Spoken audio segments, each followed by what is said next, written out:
taifa ya Ufaransa.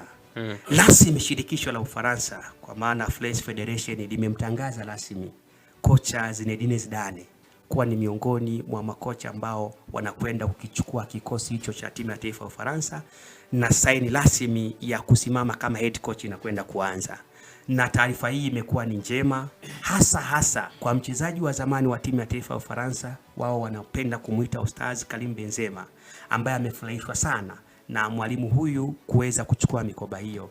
Zidane kwenye maongezi yake baada ya kusaini kandarasi amesema alikataa karibu miaka 3, 4, 5 imepita hapa katikati. Alikataa ofa nyingi sana za kujiunga na vilabu mbalimbali. Lengo na mazumuni ni kuwa mwalimu. Yaani lengo na mazumuni ni kutengeneza mazingira makubwa ya kuwa mwalimu wa taifa la Ufaransa. Hii lengo lake ilikuwa ni kusimamia timu ambayo kwake yeye anaiona ni kama timu ya ndoto yake. Na of course, shirikisho limeweza kumpa kazi kubwa ya kulisimamia soka la Ufaransa. Anachukua mikoba ya kocha wa zamani Didier Deschamps, ambaye pia naye alikuwa ni mchezaji wa timu ya taifa ya Ufaransa na alifanya vizuri sana kwenye kombe la dunia la mwaka 1998. Unamzungumzia kocha ambaye amepita. Wote kwa pamoja walikuweko kule pamoja na Zinedine Zidane.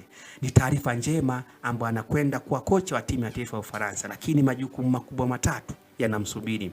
Jukumu la kwanza linamsubiri kuwapeleka kwenye World Cup ya mwaka 2030.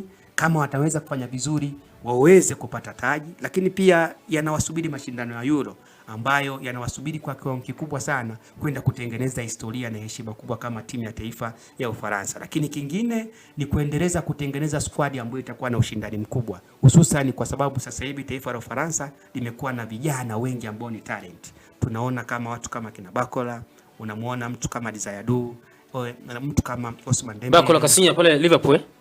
Kwa hiyo kwa taarifa hiyo nimeona mapokezi dunia ni kama imempokea vizuri sana Zinedine Zidane kwenda kuwa kocha wa timu ya taifa ya Ufaransa. Na hisi walikuwa nasubiri menejerio. Kwani yule kocha wa muondoa nani yule?